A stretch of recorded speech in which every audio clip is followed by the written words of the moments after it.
Fly me to the moon, let me play among the stars. Let me see what spring is like on Jupiter and Mars. Fly me to the moon. So let's reflect on what we just talked about. Yeah. No, Reflect, was that a pun? that was a pun. It's pretty It was a good. dad pun. That was really good. Pretty Thank good. you. I would We not were have come up with that one. mirrors, you know, and, Yeah. and Reflections. everything. Reflections. Smoke on mirrors. Life. So there's skinny mirrors. So Yeah. I think that they're in all have a room women's full. dressing rooms. Yeah. Because- I wonder. That would be a conspiracy theory right there. What stores have invested in certain types of mirrors for their Yes. dressing rooms? Okay, Wow. we Whoa. need to research this. Yeah. See, now we could have uncovered something right Because there. Right. big mirror is going to be coming after us. So Or be maybe careful. tan mirrors. tan mirrors, yeah. Is that what my reflection is? Yeah. For the pale okay. folk. Yeah. tan, so you look tan in the mirror? Yes, my daily routine. You could probably get any kind of mirror you want if you think Be a about it. whole industry on this, and we don't even know about it. I'm gonna Okay, have to go this on is actually a Amazon for great- your no reflection mirror. This is a great lead, though, to my topic today that I was thinking about as I drove here. Misinformation. Oh. I'm saying, like, with AI, with all these different things going on, we have Sam here, Sam DiFilippo, who's a coach, you can go on and on, a teacher, a bar aficionado. Yeah, you own your own bar. What else is there, man? I like to tell people like I just do whatever the community needs me to do. So whether that's managing a bar, being an educator, being a coach, whatever it is, I just kind of take on those roles. Right. But the misinformation is actually a topic that comes up quite often in Because the you have- education world. Yeah, and the youth and everything like that, they look at something on the internet and they're like, oh, I want to look at like that. Or they see, I saw something the other day. It was like, Elon Musk reshared it on Twitter. It was Camilla, presidential. The AI photo from AI. from the appearance that she made. Yeah, The hanger and appearance. And it wasn't what she said. Yeah. She said in this AI, she said, "Oh, Biden wanted me to, I'm doing this because Biden wasn't healthy enough, or something like that." Oh yeah. But it was all fake? And it was all fake. Yeah. But didn't you just say Twitter? Isn't it X now? X. Sorry, So thank you. that was yeah. fake news too. Yeah. Right. Well, there's an old saying. It was around before. I don't know who said it now, but maybe Churchill, before the internet. And the saying was, if you don't read the newspaper, you're uninformed. If you read the newspaper, you're misinformed. Right. Oh, that's so that's pretty true. powerful. That's Pretty interesting Right. statement. Yeah. Yeah. And that's kind of how it is. If you don't watch the news or listen, you're uninformed. And if you do, you're probably misinformed. And as the choice and resources for all the news has grown, it's Oh, also shrunk geez. at the same time because people are like, there's so many different places for me to get information from now. So I'm just going to choose these two that are at my fingertips. And then that's as far as I'm going to go and whatever my research is. Yeah. Or you go with the one that meets your needs, Yeah. whatever your personal slant might be. Something that's bite sized. If I can find out my news in 15 minutes, I might do that. Yeah. Yeah. Yeah. So you're in education. Are you a teacher? Where? I was a teacher for 15 years. Okay. So my background is in education. So I taught middle school education for 15 years. And then I just recently stepped away from education to pursue a full-time job in coaching. Oh, awesome. So Doing And so what? you're How so? coaching at Dwayne? coaching at Indiana Tech, coaching rugby there. Oh. So Indiana Tech has 29 varsity sports.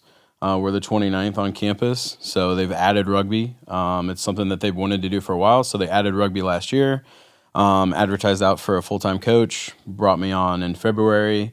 So I kind of started the recruiting process for the new team while also finishing up my last year of my teaching contract, and then now I'm full-time at Indiana Tech. Did you say there are Congratulations. 29 sports at Indiana Tech? 29 varsity sports at I Indiana can't Tech. name 29 sports. Yeah. We have about 1,400 students on campus, and 1,000 of them are student Almost athletes. all of them, Whoa. yeah. How about that? Sorry, Andrew, you started to say something. I just told him congratulations. Oh, thank you. Yeah. So where are you recruiting your students from? Because Indiana Tech is almost kind of like a melting pot, right? It really is. We've got a great international student population. And rugby's an international sport, so I kind of have the pick of wherever I want to recruit from, I can recruit from. But what's also really nice about being able to say that I could go global with recruiting with my future players is I can also be very local. There's local rugby here. There's high school rugby teams right here in Fort Wayne, Indiana. There's a lot of teams in the state of Indiana and in the Midwest, but I could also open up spots on my roster for players from Europe or Australia or New Zealand, South Africa. I mean, there's lots of places that I could start to look. Is there like Indiana Tech has like a financial, is that their goal? Like to bring in people from other countries and different things like that? I think, I mean, to say that it's a goal, I think it's part of their goal. Right. I mean, as an institution of higher ed, they're definitely trying to bring people on campus so that they can build and grow and be like a place for people to seek out for education. But at the same time, they've made themselves a landing spot for a lot of international students because they have a lot of degrees that are very valuable outside of the United States. They've got like a master's program in management information and systems. So you've got people that are attending school there, not just in traditional sense, but also online. So it's a growing campus. I mean, we just got to see some numbers this morning. It's like, it seems like everything's starting to tilt in the favor. One thing that they talk about though locally when you talk about education, especially here in Indiana, is there's a cliff coming of less students that are going to go to college. And even a lot here just in our area. So it's like, how do you combat that? How do you keep attracting new students? How do you keep attracting students even from an international standpoint? And then like, what are you doing to keep them on campus? So like, Are what college are you doing for enrollments retention? falling, Sam? I think it depends on what kind of college you are looking at. The college that I'm coming from, Indiana Tech, our enrollment is growing. So there's some schools that are seeing enrollment grow, but there's other schools that are seeing enrollment really, really shrink, and even some institutions that are closing because of low numbers. Oh, wow. Yeah. Like anything like Midwest that you can say? Or? Notre Dame College in Cleveland recently closed their doors. Okay. That's a college that's been around for 100 years, but they recently closed their doors, which is, I mean, it's crazy to think that like a college has been open for 100 years, and then just because of financing, they're no longer able to offer what they've been offering for a whole century. So I have a fun Indiana State story. I was invited to like a mock interview. okay, And I hadn't been to Indiana State in like years before this mock interview. And I said, sure, I'd love to. And I'm walking around the campus and I'm like, dang, this place is beautiful. Like everything's, great. And so I'm walking in, everything's good. And like, all right, here's your room back in like 2B or something like that. And I get back there and they stick me in the corner, no windows, office the size of like my chair. And I'm like, all right, what have I gotten myself into? oh man, But it was a really great experience because I had 5 people come in and they were like so intelligent, way more intelligent than me. And they were like engineers and all from different countries, by the way, speaking perfect English. And I was just mind blown that I felt like I was the one that was being interviewed in a way. And I was like, wow, we have these students coming here to our state, our Fort Wayne. Yeah. And it was awesome. Indiana Tech does a really good job of knowing what their students are going to need, not just what they think they need. So we actually have an Office of Student Success on campus, and then we've got an Office of Career Success. So there's different offices on campus that are working with the students constantly. Mock interviews, job fairs, working with them on resumes, cover letters, how to conduct a conversation, how to put together an email just to introduce yourself to somebody if they might have something that you might be interested in. So I think as a college grows, they've got to figure out that they need stuff like that. And then when they can put them in front of people locally in Fort Wayne, they make a good impression on them. And then you think to yourself, you know what? I'm putting my company together. We're getting ready to bring on 10 positions. I might hold 2 or 3 positions for Indiana Tech graduates. Right. So, I mean, and they know that because they're really good about taking the feedback, and they're really good about listening and seeing what the students need and what the needs are in the community. And it's still weird to think that Indiana Tech is a hidden gem in Fort Wayne because there's still a lot of people that are kind of like, where's that at? Right. But there's also some name confusion with, is it Ivy Tech? Is it Indiana? Oh, that's what I just got tripped up with. Like, Yeah. what makes it Tech and State, and what is the So, I mean, so back in the day, each state kind of when they started doing state funded education, there would be the university, there would be the state school, and then there would be the school of technology. Okay. So that's why you've got like in each state, everybody's got a tech, everybody's got a university, everybody's got a state. So like we've got Indiana State, Indiana University, Indiana Tech. So these colleges, whatever you specialized in, you went to them for certain different reasons. Interesting. And then you had offshoots of private schools and things like that. So the technology school was usually somebody that was focusing on some type of engineering or some kind of like classical skill.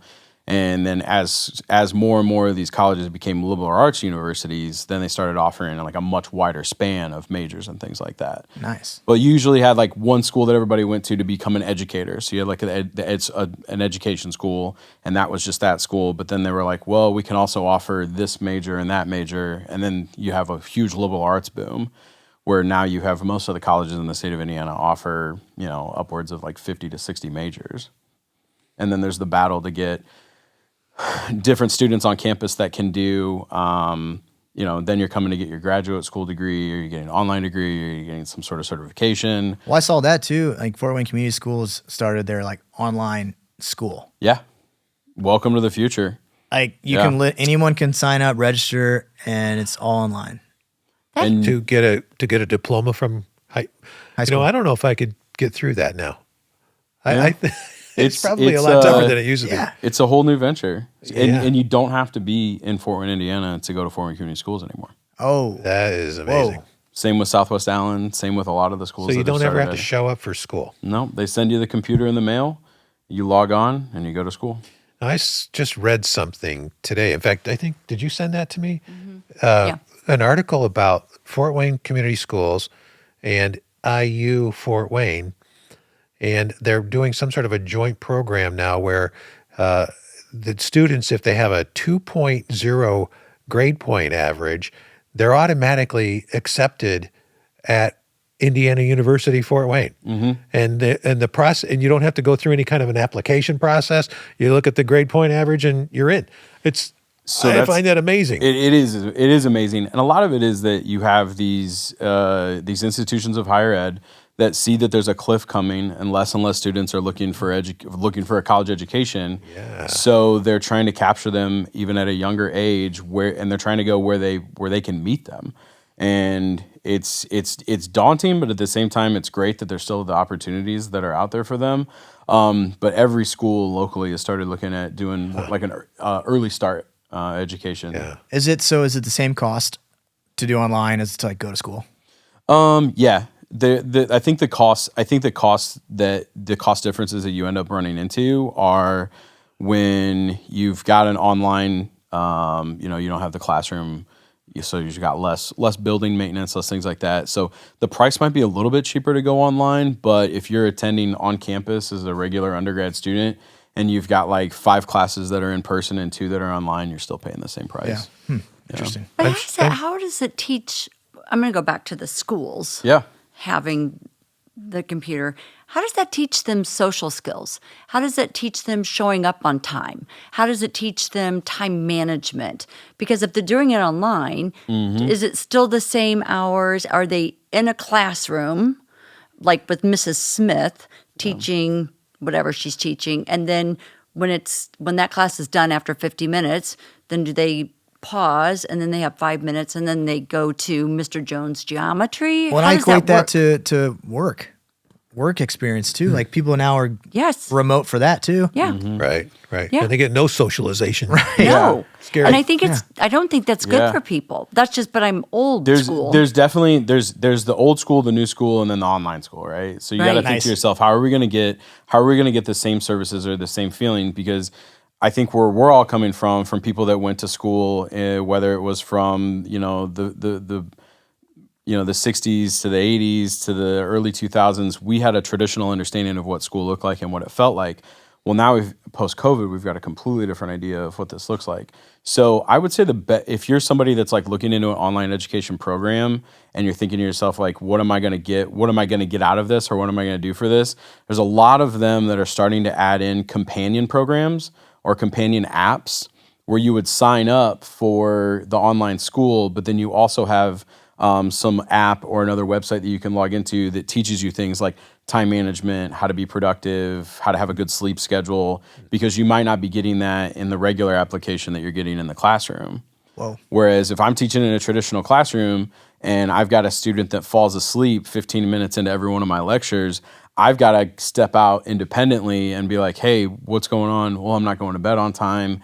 And then I'm using my teacher skills to try to help the student understand what it is to do a sleep schedule.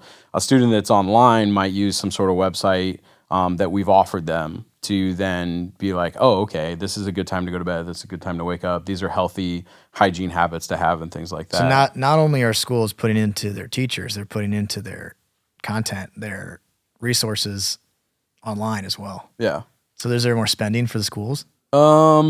Yeah. I mean, some of those services are going to be offered for free because it's going to help build your retention. If you can have your online students work as well and function as your in-person students, then the function kind of is going to rotate itself around and you're going to keep more of them going. That's interesting though, because when I was in school, I mean, it's like I didn't have a teacher telling me any of that stuff, and I didn't have the resources either. So who was telling you? Myself. Or Your parents. your parents. Yeah, And so that's we've a also good seen point. we've also seen a change in what the Yes. nuclear family looks like. So Yes. you might not have mom and dad telling you how to wake up at 8 o'clock. You've got to figure it out on your own. Right. Yeah. So Or you may even have the nuclear family, but the parents still can't figure out how to raise a kid. because they're working twice as many hours now to be Potentially. able to function the family. Yeah. Yeah. But to a degree, too, I think I worry about these kids who are at home all the time because you don't know what kind of a environment that they're in. So if they're coming to school, I had two nieces that were teachers. One still is, and one other. And the situations that come up at these schools and why kids are not coming into school, and the parents can decide if they want to keep them in school or not keep them in school. And also for anyone who is being verbally or physically abused, they're not getting food. I mean, all of those things come into play that for some kids, I think 6 to 7 months of the year, they probably almost look forward to school because they've got safety for 6 hours. So now they don't have this. So if the parents know that they can do that, now I worry about them that no one's going to still see them. Food safety, physical safety, and just the safety of having a social environment to work in Yes. is definitely all the things that you look at. And I've taught in environments where at the end of the school year, kids are in tears because they're not going to have that daily routine and they're not going to be around their friends, and it's going to be a very different atmosphere for them for the summer. So they're really looking forward to coming back into the classroom. I think what happened during COVID though is that when we sent everyone home with a computer and started teaching them online, we basically showed everybody that it was possible, and it gave them the choice. So when it was time to bring everybody back into the classroom, not everybody wanted to come back. And so people wanted the option, like, can I keep my child home? Can my kid go to school online? And your options are say yes and allow them and keep that student enrolled in your school, or say no and they're going to go find it from somewhere else because it was already something that was existing. And I think the real challenge there is like everybody's going to have a different reason why they want to stay home, or everyone's going to have a different reason why they want to be in school. And I think if you're not looking at the reasons why they don't want to be at school, then the schools aren't going to improve, and the students aren't going to get the valuable resources they want. You might have a student that has really terrible anxiety about being in large crowds, or they might be really afraid about some sort of act of violence while they're at school. So maybe them studying at home is going to be a big benefit to them. But also then that should tell the schools we need to be aware of students that are going to have social anxiety or that are afraid of acts of violence while they're at school. And so everybody's got to start working almost around the clock to try to improve it. But even adults, though, too, because I know of a story that with COVID, somebody had a coworker and that person dealt with depression severely, and her going to work was like a good thing that kept her functioning as an adult. So she had to be there. People would monitor her. I mean, she was a good employee or whatever. But then when she was home during COVID, her world spun in a horrible, terrible way. She lost her job, not on, and so I think, I don't know. Well, that's it. What's one of those things is like, if you're not exposed to that environment ever, and then you're all of a sudden you're exposed to it, and you're like, oh, how do you cope? Yeah. That's the other part of it, Yeah. right? Right. Well, coping skills, I mean, that's a whole nother, like, how are we teaching coping skills? Yeah. How are we teaching coping skills to adults that never learned proper coping skills? How are we teaching coping skills in the lower younger students? Because I mean, if you look at what COVID has kind of done, it's almost like it like hit the pause button, and then when we hit play, a lot of people stayed right where they were, and so it's like meeting them where they're at, or finding out what they need, and it's become a lot more a la carte when you talk about students, especially in the younger grades, because you're looking at them and you used to be able to say, well, this is a classroom of 30 third graders. Most of them are learning the same, feeling the same, have the same family makeups, are coming from the same neighborhoods. Now it's like, this is a room of 30 third graders, and they've all have different backgrounds, different neighborhoods that they're coming from, different, socioeconomic standpoints, different ethnicities, everything. Right. And so you went from being able to say, okay, well, I have a classroom of students, and about 10 or 11 of them are pretty much the same student at the end of the day on paper. They're all their own individual student, but now you can't expect that anymore. You've got 30 completely individual students that are all working in completely different ways, and it's made the task of education even more difficult for teachers and educators at the same time. I have found that I know what to expect from, say, my employees that have been with our company 20, 25 years that are probably 45 years old than I do with like 30-year-olds that are coming in, or 25-year-olds that are coming in to work. I have no idea what to expect. Nope. I don't even know if they're going to be there tomorrow. Yeah. After No Child Left Behind, we spent a lot of time working on how do we get 21st century skills into the hands of our students. Right. And now we've moved really far past that to like, how do we get the skills that they need right now? Not the skills they're going to need in 10 years or 20 years when they get that big career that we want them to have. But okay, they need this skill now. And I think that's where online education has actually become really nice, is that, yeah, maybe they need some real help with a certain skill that they specifically need for a certain task. And an online education can just grab that, plug that student in, they log in, and they take a lesson. And it might be just a 7-hour lesson on something, but they can pick it up right away. Instead of being like, well, we're going to cover that in 7th grade, so you don't need it right now. You don't need to worry about it. So you can choose kind of your path better. That's a little bit what we were talking about earlier is you focus on their strengths, and the weaknesses you kind of leave them over here. If they're strong in math, then go after that math curriculum. Yeah. Well, don't you have to do them all?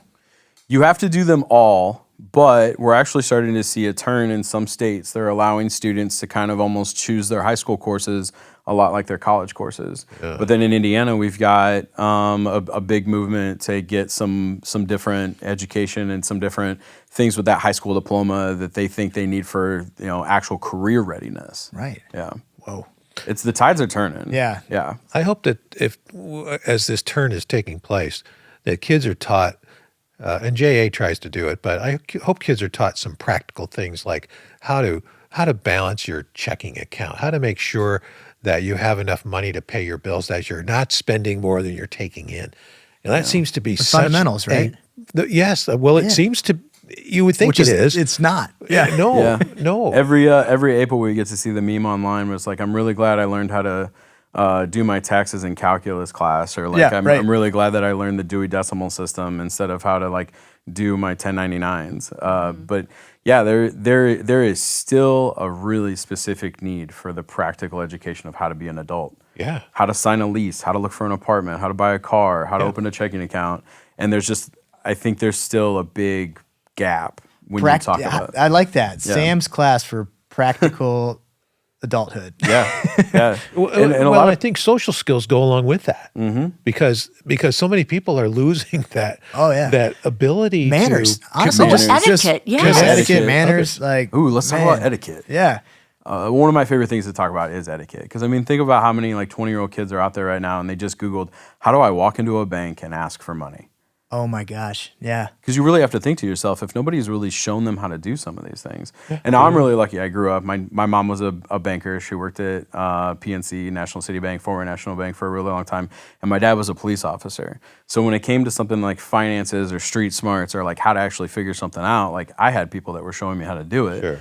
But if you don't grow up with that. Wait, that's legit because I do remember that. Yeah. You'd walk into Chase Bank and they'd be like, all right, come on over, the caller, whatever. Come on over. And I'd be like, I need money out. Yeah. Yeah. That's not the right way to say it. I went to a bank recently and I needed change for the club that I manage. And I walked in and I was like, hey, I need $200 in tens. And they were like, oh, we're a cashless bank.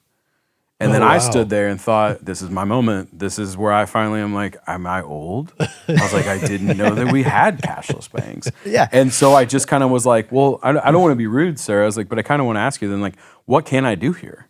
And he was like, we can print new debit cards, we can open accounts, we can do loans and all this stuff. He's like, but we don't do any of the traditional money handling. Wow, I've never heard of that before. Yeah. And I just thought to myself, okay. And I was like, but can I also do all of those things that you just mentioned? Can I do all of them online? And he was like, yeah.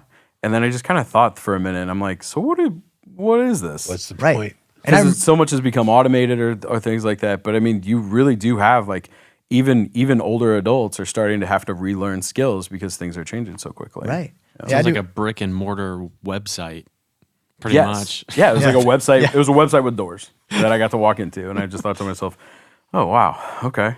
So I guess it I'm was- back at So how'd Blockbuster. you get the cash you needed? I had to go to another bank. A regular bank? Yeah. So, sorry. An ATM. I didn't want to make them feel bad, but I was like, well, I don't need any business from you guys today. I'm just going to Yeah. go to another building. Yeah. Yeah. Well, they wanted me to put the check into the ATM machine, which now I do. But the lady was like, well, you got to go out there and get in your car and drive over to that ATM and put your check in there. I'm like, what? I've seen that happen too, where a teller walks the person to the ATM to show them how to do the transaction. Yeah. Where back in the day, you were like, well, wait a minute. This is because it's automated teller machine, ATM. You're like, so I just go to the machine now? I don't ever have to talk to a person? But then think about the people out there that do have the social anxiety like we were talking about.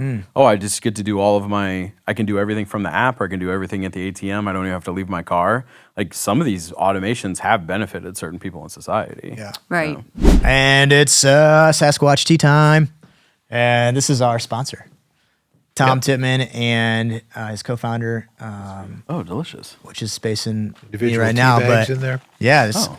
and you get your own. Oh, all right. And they have all different kinds, some with caffeine, some without. I have these at home, and it's awesome. They're really good. Yeah. And it's like Good way to organic and- unwind at the end of the day. Yes. Yeah. All natural. Everything's good in there for you. So Sasquatch Tea. Where can you get this? You can buy it online. Online. SasquatchTea.com. Is it in any retail stores? Yes. Don't know. We'll Yes. find out. We'll find out. All right. And back to the show. I just keep coming back to thinking like if we don't expose these kids to some type of little bit, like bite size, anxiety, a little bit, Yep. they can't function. No, they won't ever break out of their world. Right. Right. We will, and we have a growing sector of our population that are going to be enclosed for a really long time, and you have to think to themselves, how do they become a functioning member of society? How can they pay for things? How can they get a career? I mean, it's something that's definitely a challenge out there that we're starting to see. Is that part of what they're thinking is going to happen with this cliff with education? That if they're so enclosed, then they're done with 12th grade and they're done with school. So then they're done. Yeah. I mean, is that why they think? You might have more and more students that are thinking to themselves, why incur this debt? Why go through the challenge of 4 more years of school? I hate school. And then they decide to themselves, well, I'm gonna do my online school, stay home, live with my parents, and then I'll figure it out later. And so that's the challenge of being in education, and that's the challenge of like being part of society is how do we hold on to what we hold dear, or what do we think is normal, and how do we meet other people where their normal's at? I think is that's like the big like billion-dollar question right now. Yeah. And this is the tip of the iceberg, don't you think, Sam? We're headed down a rabbit hole here that is moving way too fast and is going to produce some not so pleasant outcomes. Yeah, I mean, is it the tip of the iceberg? Yeah. Is it the biggest challenge we probably ever face as a society? I would say most definitely. I mean, you've had a really long, great, prosperous run of several generations that have been able to figure things out in a very traditional sense. And now, with the birth of everything that we've looked at in the last probably decade, it's a completely different like situation that we're talking to. And you've got colleges that are trying to change the way that they do things. You've got high school and middle school trying to change the way that they do things.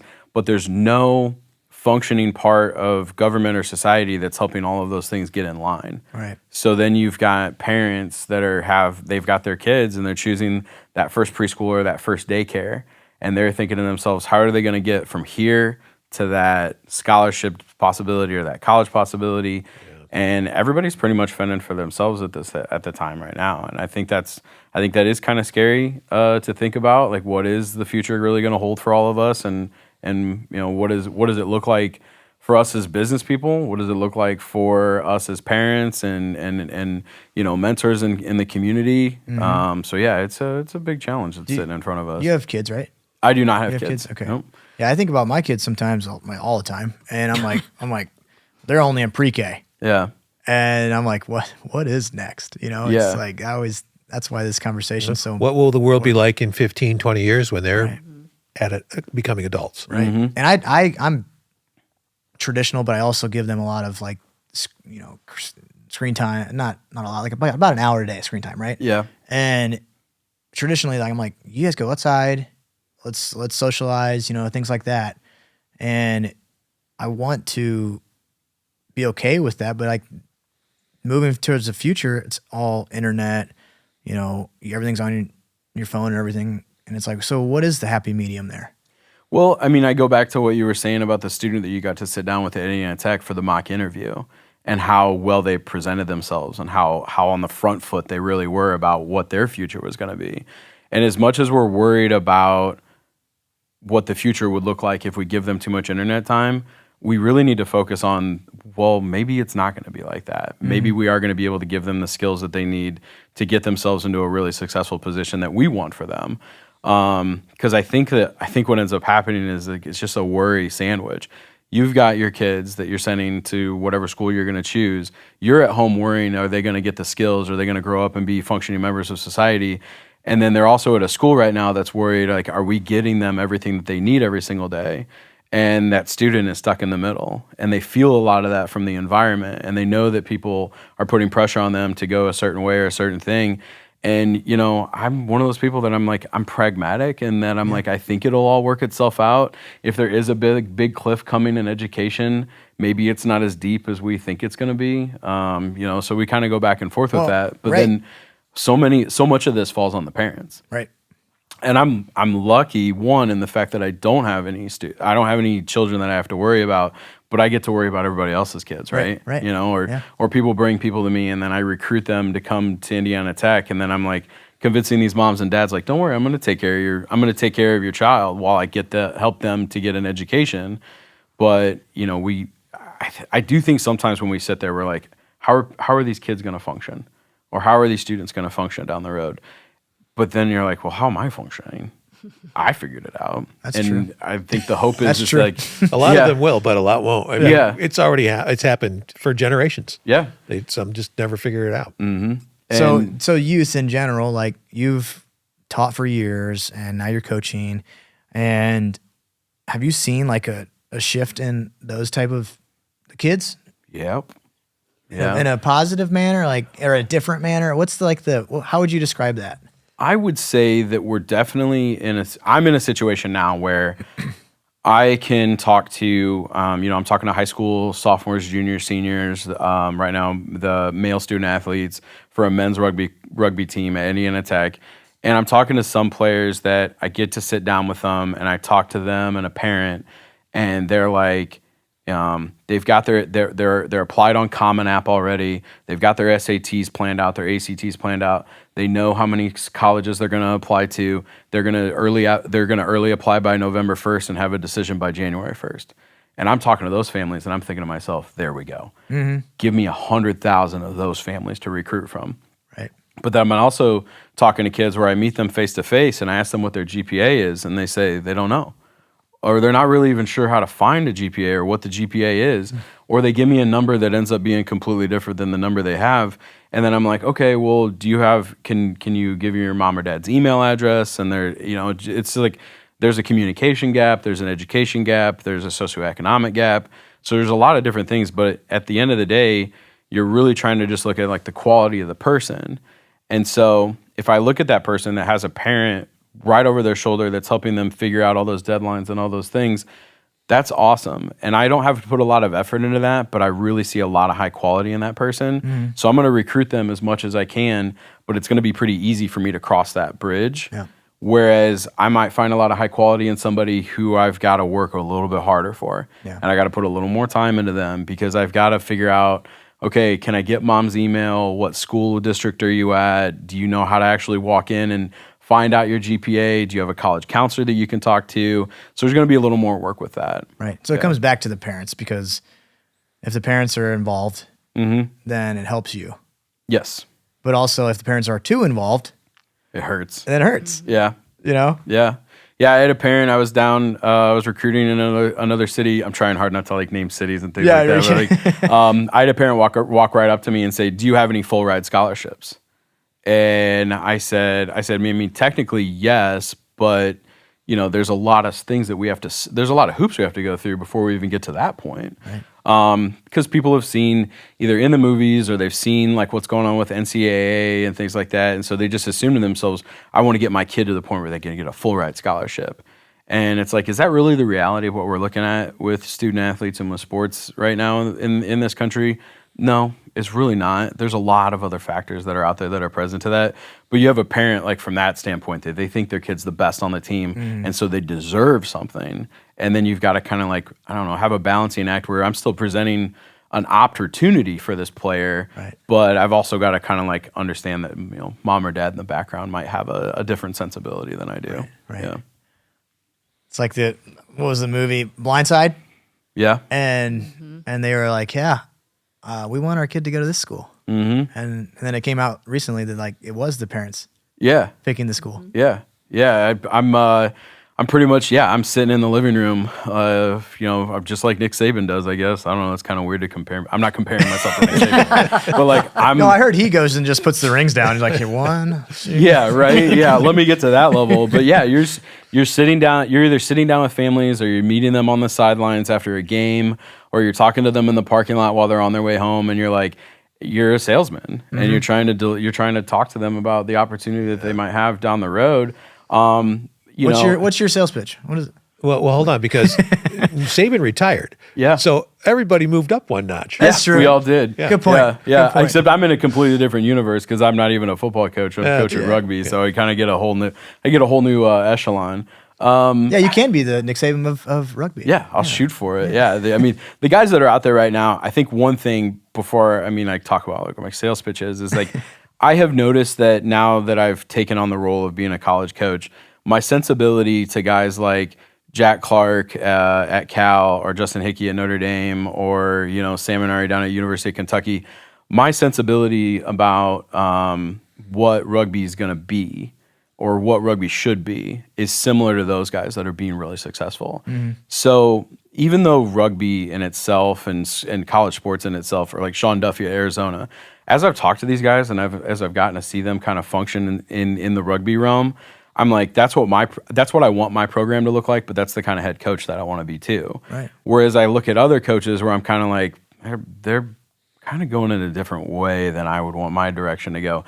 So you do look at who's doing well out there, because in sports, as well as business, is everybody can live in a silo. Like, I'm going to run my program right here in Fort Wayne, Indiana, and we're going to do things my way, and we're going to do things the way that I think are best.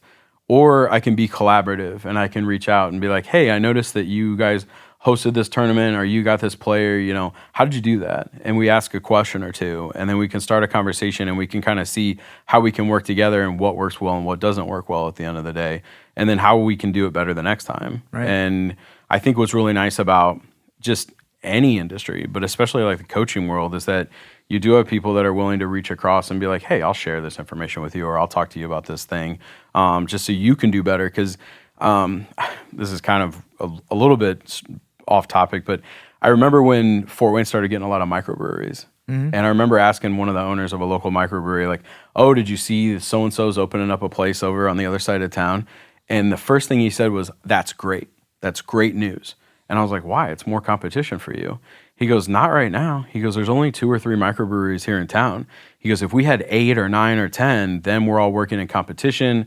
We're building a culture here of Around having crafts. these around craft beer and Yeah, things like that. right. I hadn't thought of it that way, but I can apply that to anything now. I'm like, yeah, we're a new rugby team here in the city of Fort Wayne, and people are like, oh, well, you're going to be competing with these teams and these teams. I'm like, yeah, I might be competing with them, but now I'm another option for players in the state of Indiana or in the Midwest. But also geographically, now I've only got to go a couple of hours to play some of these other teams. Right. So what other teams do you play? That's a great question. So we haven't gotten to get on the field yet at Indiana Tech, but I can tell you who we're probably going to play. Yeah. Trine University up in Angola is going to definitely be a team that we play. Marion University in Indianapolis, Thomas More in Cincinnati, Wheeling University in West Virginia, Aquinas, Davenport up in Grand Rapids, Adrian up in Adrian, Michigan. So what's really nice about being in Fort Wayne, and one of my favorite things about our city, is our location. Right. Is we are 2.5 to 3 hours away from a lot of things, from a lot of big cities, but also from an athletic standpoint, we're really close to a lot of really great colleges that have programs as well. Yeah. Also, Notre Dame, IU, Kentucky, IUPUI are all programs that are going to be on my radar to play. So really? Sorry. So are you is Indiana Tech a D3 school then? Is it still designated like that? Like, because my son played high school and college, but football. So there's 2 big designations that you would look at: is are they NCAA or are they NAIA? Okay. And then there's also like 3 or 4 other things that they could be. So Indiana Tech is an NAIA school. So there's no divisions inside of NAIA. It's just your NAIA. And then even inside of that, when you talk about rugby, there's 2 different national organizations that you would be a part of. You would either be a part of the CRAA or the NCR. So there's even 2 big leagues that are inside the state right there. And then inside of there, you've got your different divisions, and then you've got your different leagues.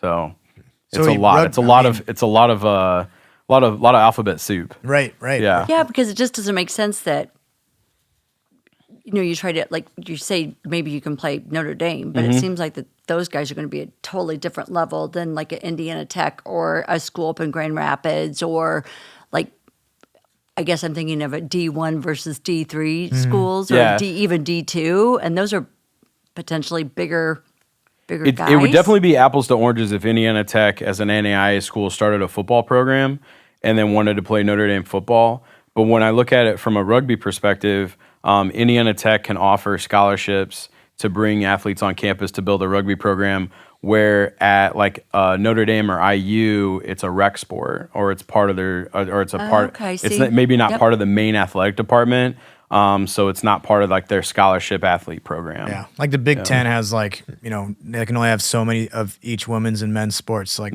Purdue University doesn't have a soccer program because it can't, and so you would play against that like soccer team program. What exactly is rugby, Sam? Oh my gosh, that's a great question.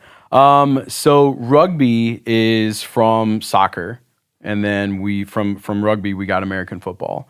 So William Webb Ellis in like the 1800s was playing for a. I'll give you my elevator answer. So William Webb Ellis was playing for a soccer team at the rugby school in England.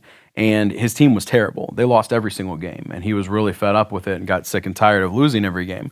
So in the middle of one soccer match, he picked up the ball and started to run with it. Well, everybody got really upset with him, and they kept trying to tackle him, and he ran into the goal.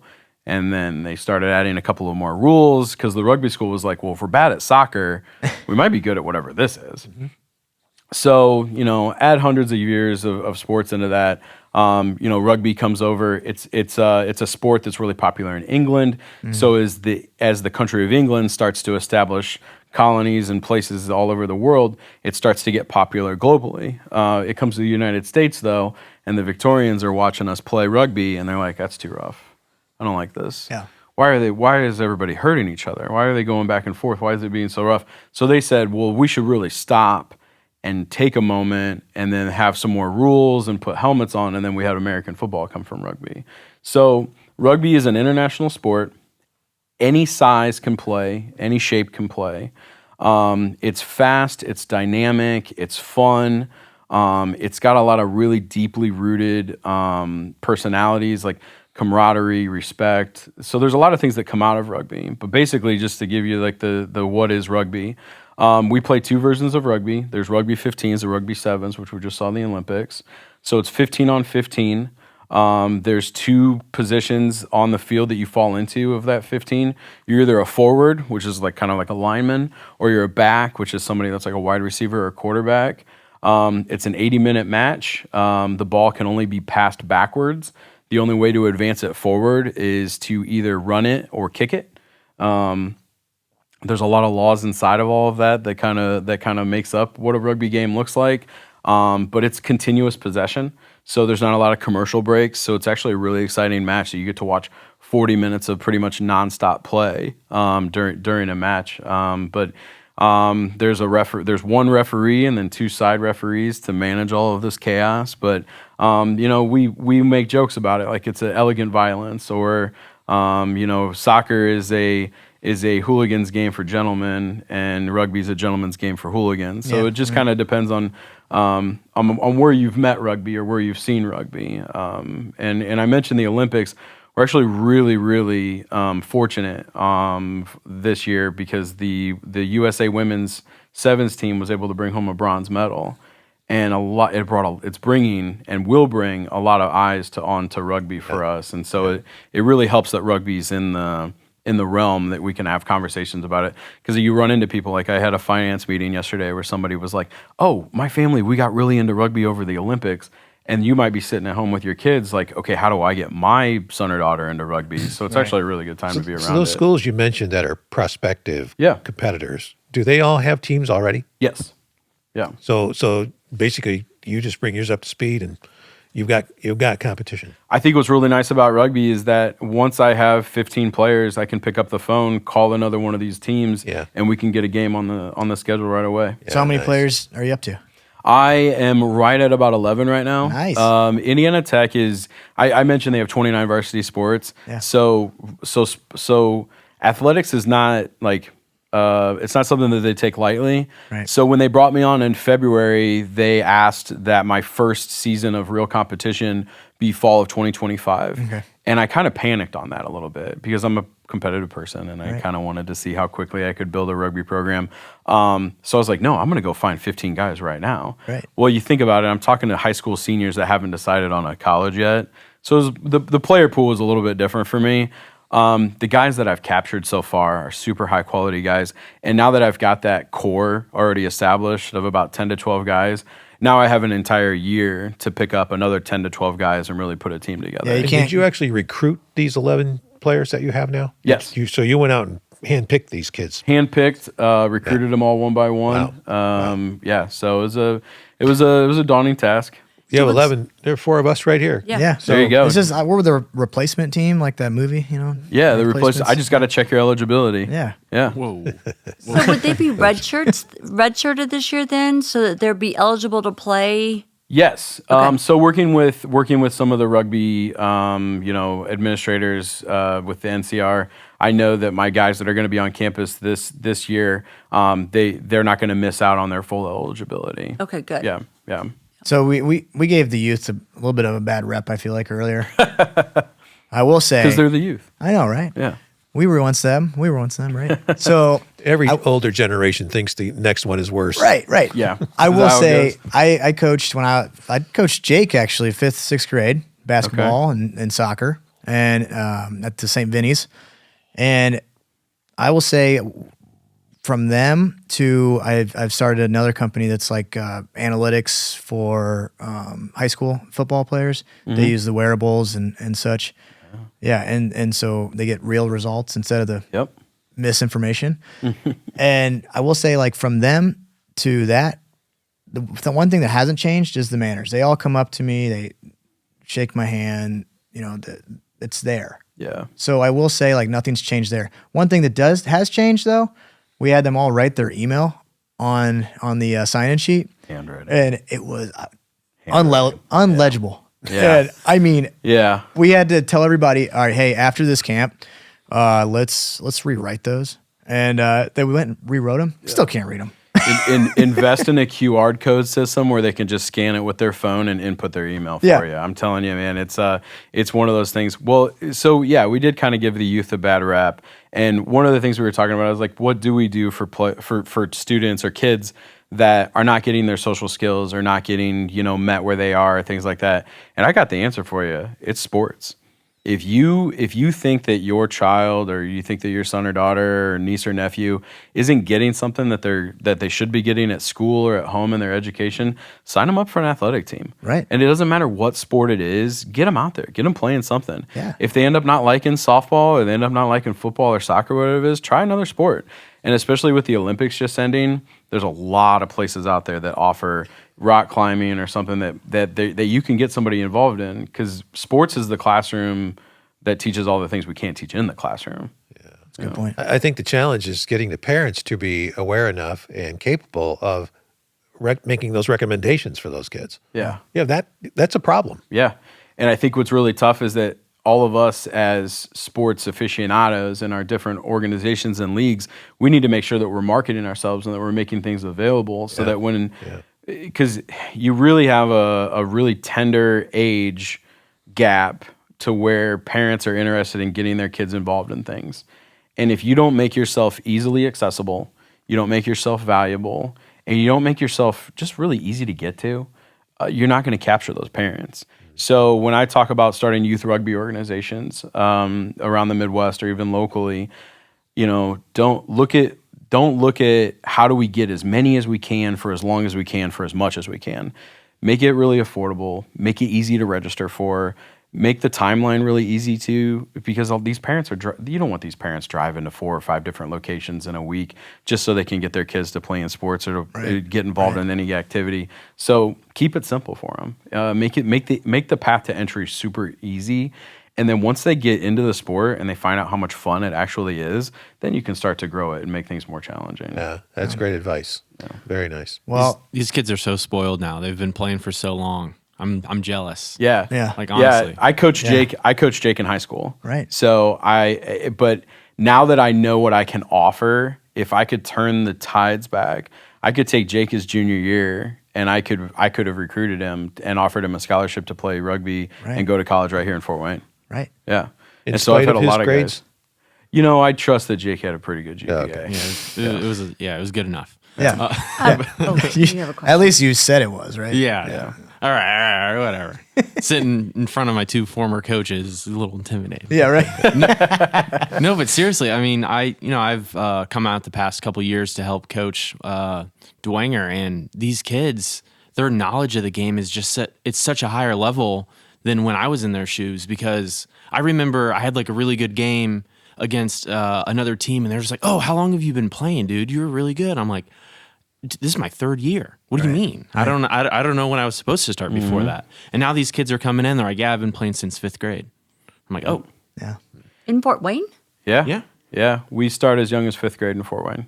See, I don't know much about rugby other than there used to be a bunch of guys a long time ago in college, when I was in college here locally, that they would all go to O'Sullivan's. Mm-hmm. So I would knew rugby guys then. And then you'll see it, but it's not like, so Dwanger has a team, but is it like an extracurricular? It's not like It's a club sport. So it's a club sport. So it's Yeah. not like a football or basketball or anything like that. Yeah.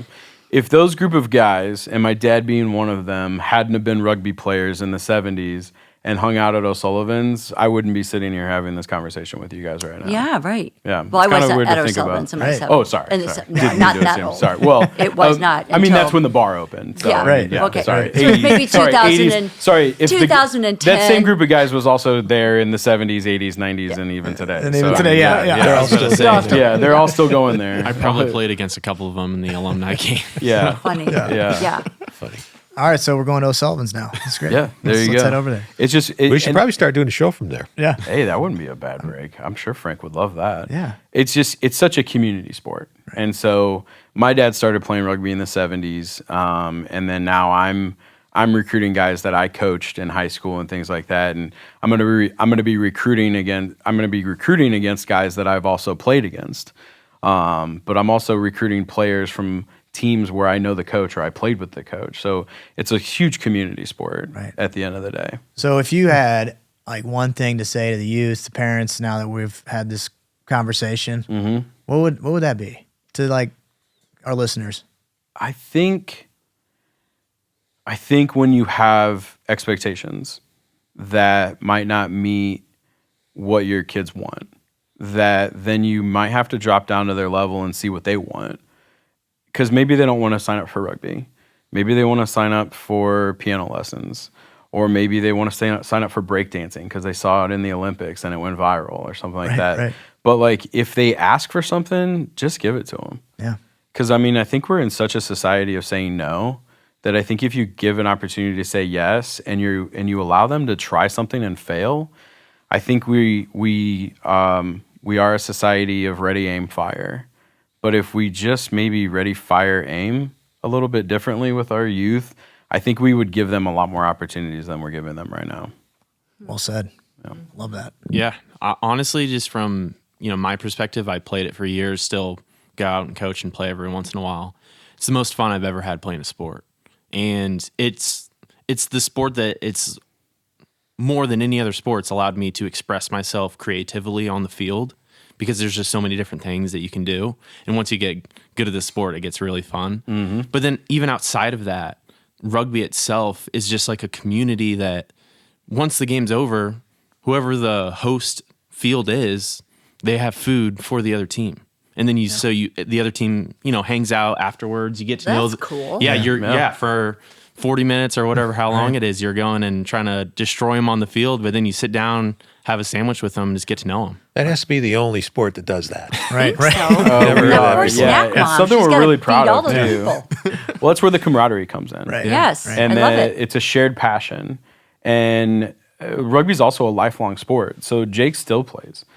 Jake it's a sport that Jake was playing in high school and he still plays as an adult. Right. We're a lifelong sport. We believe in camaraderie. It's a bunch of really passionate people because in order to play rugby, you got to be passionate about it because it's a very physical, demanding sport. So the fact that as soon as the whistle blows, we can shake hands with everybody and be respectful and, sit around and socialize it's a very unique thing. You might have said this already, Sam, but are there girls teams as well? Yes. Yeah. Yes, there are. College? Yes. Yeah. Yeah. That's great. And if I can say it, I've been saying it for a little while.